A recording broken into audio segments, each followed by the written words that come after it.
مفتی صاحب میری امی کا انتقال 23 اگست 2004 کو ہوا. دعا کروا دل سے دعا ہے جی اللہ تعالیٰ آپ کی والدہ کی مغفرت فرمائے اور آپ سب کو صبر جمیل کی توفیق عطا فرمائے. میری امی کا انتقال جمعے کے دن ہوا اور امی نے 2 مرتبہ کلمہ بھی پڑھا تھا. وفات ہونے سے پہلے اس کی کیا فضیلت ہے؟ من کان آخر کلامہ لا الہ الا اللہ دخل الجنہ. نبی صلی اللہ علیہ وسلم نے فرمایا جس کا آخری کلام لا الہ الا اللہ تھا وہ جنت میں داخل ہوگا. لیکن بہرحال علماء نے اس حدیث کی تشریح میں لکھا ہے کہ اس سے وہ مراد ہے جو کبیرہ گناہوں سے بچتا ہو. تو اس طرح کی حدیثوں کا یہ مطلب ہوتا ہے. لیکن بہرحال حدیث کے ظاہری الفاظ یہی ہیں, اللہ کی رحمت سے امید لگائی جا سکتی ہے کہ شاید اللہ تعالیٰ, کیونکہ یہ بھی توفیق بھی ملنا بڑی بات ہے. موت کے وقت جو ہے نا اچھی حالت میں موت ہونا یہ اللہ کی بہت بڑی نعمت ہے. اس سے پناہ مانگا کرو کہ فلم دیکھتے ہوئے یا کوئی الٹا کام کرتے ہوئے موت آ جائے. اس سے پناہ مانگا کرو اللہ تعالیٰ. الٹے کام پہ آپ لوگ بہت ہنس رہے ہو, تو جو ہے پناہ مانگا کرو اللہ تعالیٰ کی. تو کوئی اچھے کام پہ نماز پڑھتے ہوئے روزہ رکھتے ہوئے اما کے پاؤں دباتے ہوئے موت آئے نا ابا اما کے, تو یہ اچھی موت ہے.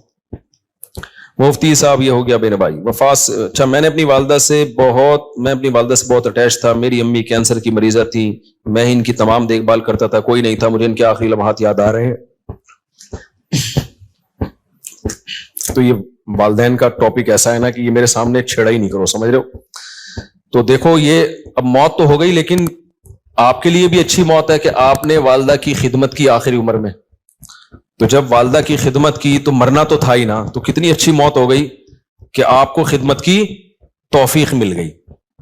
خدا نخواستہ کوئی جھگڑا ہو جاتا, کوئی اونچ نیچ ہو جاتی, وہ ناراض چلی جاتی ہیں, آپ ساری زندگی ایک غم رہتا. تو جو کام ہو جائے نا اس پہ پھر نہیں غم کرنا چاہیے. اس میں شریعت نے کہا ہے جو ہوا بہتر ہوا, تو بچانے کی پوری کوشش کرنی چاہیے. لیکن موت ہو گئی تو اب اس پہ صبر کرو, بولے یار چلو خدمت کا موقع تو مل گیا نا. اسلام میں غم منانا, سوچ کے غمگین ہونا, اس کی کوئی فضیلت نہیں ہے. اسلام میں یہ کہ خوش رہنا سیکھو. ہاں اللہ کی طرف سے کوئی غم آ رہا ہے تو ایک الگ بات ہے.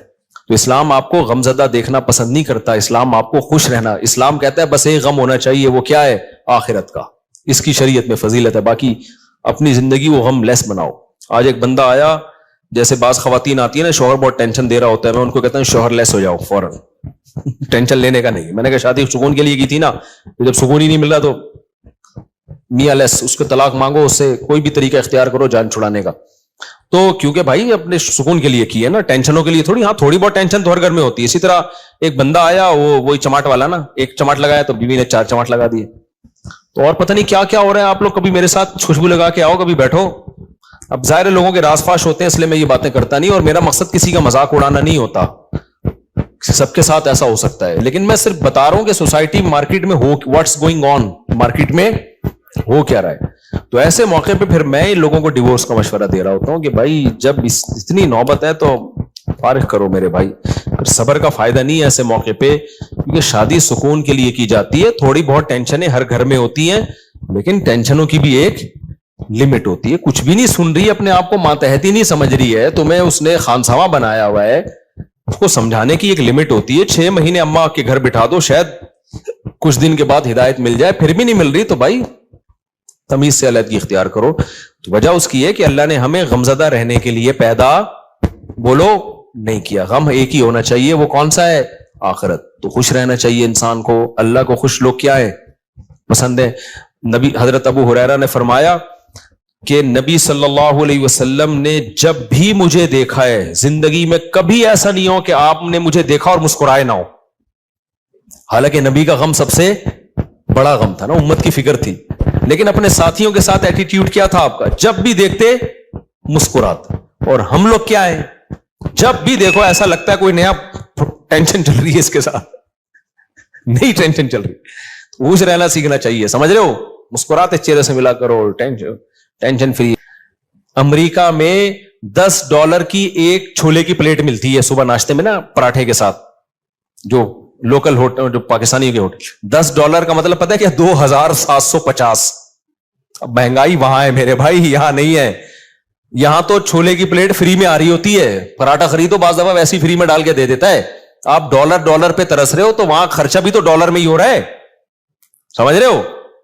تو اس لیے پاکستانی کرنسی میں اگر کما رہے ہو تو کھا بھی کس میں رہے ہو اسی میں. وہاں جاؤ گے تو ڈالر میں کماؤ گے تو کھاؤ گی بھی کس میں. میں جاپان میں جو فاسٹ ٹرین میں بیٹھا ہوں نا, میں یہ زوم آپ کرو انجوائے, اس کا ٹکٹ پتا ہے کتنے کا تھا؟ جب مجھے پتا چلا میرے ہوش اڑ گئے. میں نے کہا ٹانگا گدا ٹرکشا صحیح ہے میرے بھائی, یہ بس دکھانے کے ہیں. لوگوں کی جائیدادیں بک جاتی ہیں ان ٹرینوں میں, بہت لگژری لوگوں کا کام ہے وہ, بس وہ ڈرائیور ہی بیٹھے اس میں. تو بہت مہنگائی ہے, تو آپ بہت مزے میں ہو. اور وہاں ٹیکس اتنا ہے, آپ کی اگر 40 لاکھ تنخواہ ہے نا, 1 کروڑ آپ کی اگر تنخواہ, ایک مثال دے رہا ہوں تاکہ کیلکولیشن آسان ہو, تو 43 لاکھ روپے ٹیکس میں دینے ہیں آپ نے. یہاں اتنا ٹیکس تھوڑی ہے. پھر لوگ اس پہ خوش ہوتے ہیں, ہم ٹیکس دے رہے ہیں لیکن علاج ہمارا فری میں ہے, بچوں کی تعلیم ہماری فری میں. فری میں کہاں ہے؟ 43% تنخواہ کاٹ لی تم سے انہوں نے, اب تمہیں فری میں تھوڑی دے رہے ہیں. آپ کی گورنمنٹ یہاں جتنی مرضی کرپٹ ہے, میں کوئی یہ نہیں کہہ رہا بہت نیک گورنمنٹ, جیسی مرضی ہے, اتنا ٹیکس نہیں ہے میرے بھائی. تنخواہ پوری آ رہی ہے آپ کے پاس, تو اس میں آپ اپنے بچوں کی فیس بھر لیتے ہو, وہ اتنی نہیں ہوتی, 43% نہیں ہوتی, وہ سمجھتے ہو آپ کے سارے خرچے نکل رہے ہوتے ہیں. نہیں آ رہی میرا خیال ہے بات. اور پھر زکاتیں بھی لوگ دے رہے ہوتے ہیں, تھوڑے سے گھننے بن جاؤ, اگلا پوری جائیداد نکال کے دے دیتا ہے. یہاں تھوڑا سا گھننا بننا آنا چاہیے, بس یہاں پریکٹس کرو تھوڑی سی. تو اس لیے اتنا ٹینشن والا بات نہیں. ہم کیوں وہاں جا کے فوراً واپس آتے ہیں؟ مزہ ہمیں کہاں آتا ہے؟ بہت اچھے کنٹری ہیں, امریکہ بہت اچھا ہے, جاپان بہت اچھا ہے, مزہ ہمیں کراچی میں ہی آتا ہے. اور یہ جو میں نے ابھی بیان میں کہا نا کہ خاموش, بالکل خاموش, یہ 4 دن خاموشی اچھی لگتی ہے, اس کے بعد کاٹنے لگتی ہے. یہاں ریلیشن ہے, آبادی ہے, ایک بندہ پنجاب والا ملے گا, ایک پشتو والا ملے گا, ایک بلوچی ملے گا, ایک فلانا, ایک میکینک ملے گا, ایک فلانا ملے گا, ایک ڈاکٹر ملے گا, ایک سائنٹسٹ ملے گا, ایک سیاستدان ملے گا. ہر آدمی ہوٹل میں بیٹھ کے ایسے لگے گا یہاں سارے ہی پہنچے ہوئے لوگ ہیں, گپ شپ کا ماحول ہے. یہ سب کچھ وہاں پر نہیں ہے. خاموشی خاموشی خاموشی. ابے 4 دن تک خاموشی اچھی لگتی ہے, اس کے بعد میں نے کہا یار کوئی تھڑے نہیں ہے یہاں پہ, کوئی تھڑے ہو یہاں پہ, کوئی بیٹھے ہوئے ہو, کوئی بیٹھک ہو, کوئی گپ شپ ہو نا, ختم. تو ایک رشتہ داروں میں ہوتی ہے, وہ بھی رشتے بھی کیا ہو رہے ہیں, ختم ہوتے جا رہے ہیں, وہ بھی شارٹ ہوتے جا رہے ہیں. تو بس ہر آدمی انڈیویجولی لائف گزار رہا ہے, تو ایسے تھوڑی, تو اسے تو زندگی کا سکون تھوڑی ملے گا. تو بہت سی چیزیں ہمارے یہاں پازیٹو ہے میرے بھائی, بس دعا کرو ہمارے یہاں صفائی ہو جائے اور لا کچھ قانون مضبوط ہو جائے, تو ہم ان سے اب بہت آگے ہیں. یہ 2 ہی چیزیں نہیں ہیں, اور یہ 2 ہی انہوں نے بیڑا غرق کیا ہے ہمارا. لیکن جب وہ تو بیڑا گورنمنٹ نے غرق کیا ہوا ہے نا, ہم تو خوش رہنے پر اللہ نے ہمیں پابندی نہیں لگائی. تو آپ اسی کو انجوائے کرو. دیکھو اب کراچی میں برساتی کھڈے کتنے ہو گئے نا بارش ہوتے ہی. اچھا کلائمیٹ ایسا چینج ہوا ہے کہ بارش بھی عجیب قسم کی ہو رہی ہے. ادھر آ رہا ہے کہ جی سمندری طوفان آ رہا ہے, اور واقعی آیا ہوا بھی ہوگا. اس کے پڑوس والے علاقے میں نلکے میں بھی پانی نہیں ہوگا.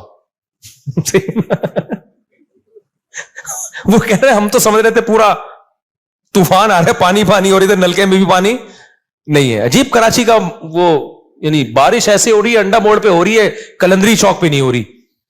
عجیب ہی سیٹ اپ چل رہا ہے. تو انجوائے کرو اس کو. تو وہ دیکھو کتنے کھڈے ہیں نا, وہ ٹک ٹاکر نے کیسا انجوائے کیا کراچی میں بارش میں. جو کھڈے اتنے بات پہ آپ کو چھلانگے مار کے, تو وہ اس نے اولمپک کی تیاری کر رہے ہیں نا گھر میں, لمبی لمبی چھلانگے مار رہے ہیں. ماں نے پوچھا اولمپک کی, کہہ رہے بعد میں پتا چلا یہ کراچی کے کھڈوں کو کراس کرنے کی ٹریننگ لے رہا ہے. میں نے کہا چلو اتنی ٹینشن میں اس نے.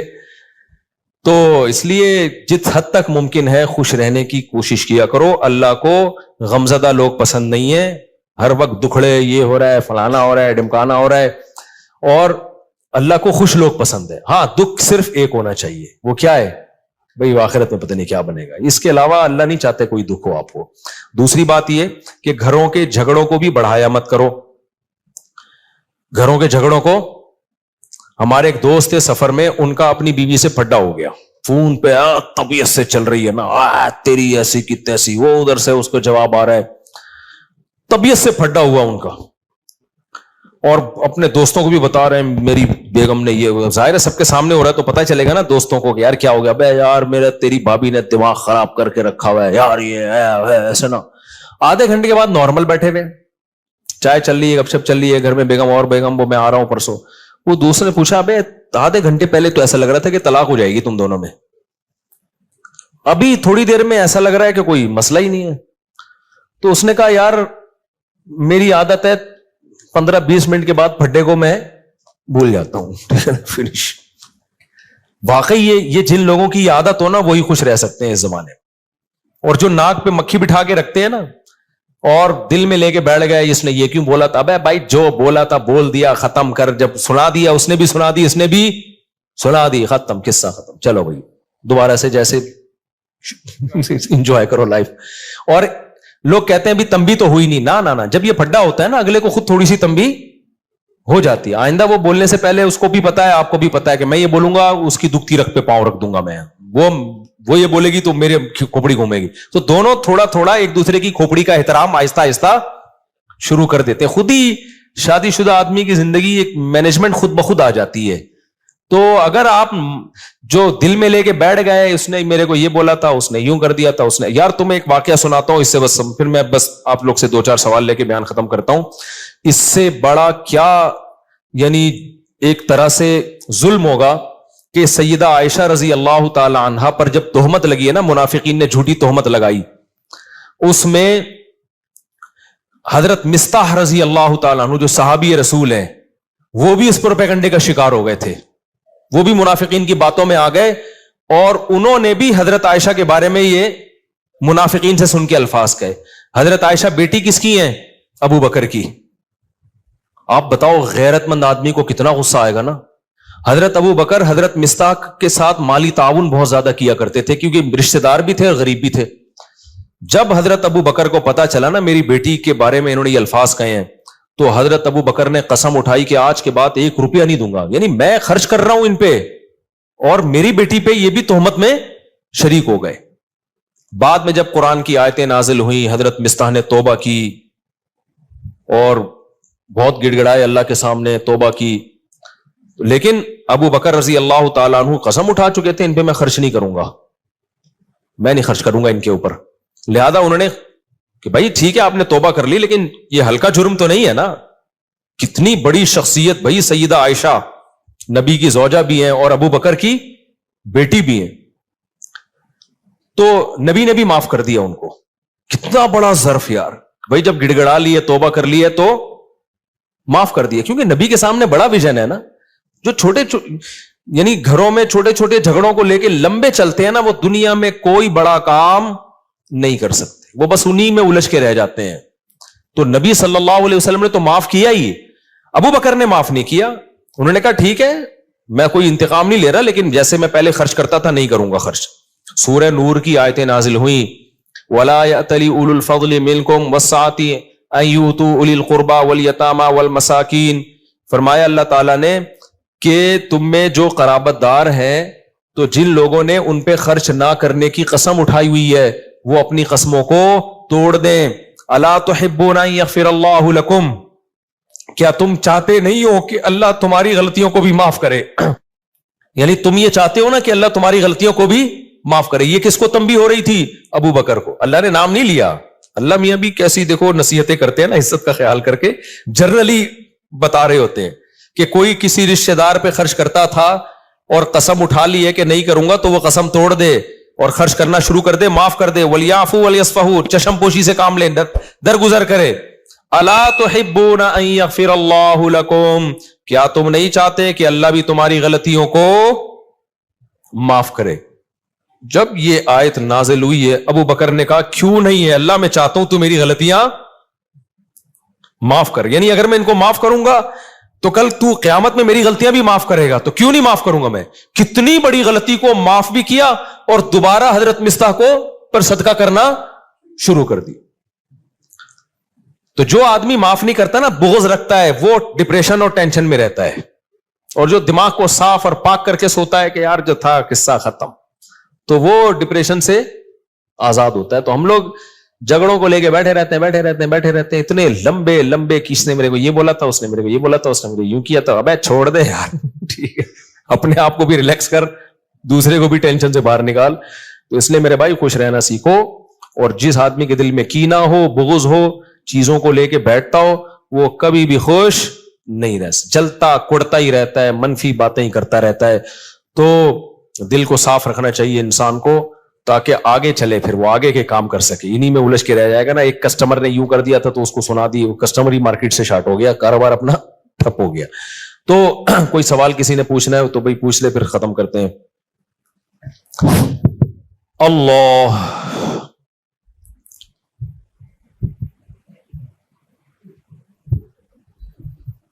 یہ جو میں نے اپنا قصہ سنایا تھا نا اپنے والد صاحب کا، اس پہ لوگوں نے بڑے کلپ چلائے، امریکہ تک میں پھیل گیا. نہیں، میں نے کہا تھا میرے والد صاحب سے تھوڑی میں نے اونچی آواز میں بات کی.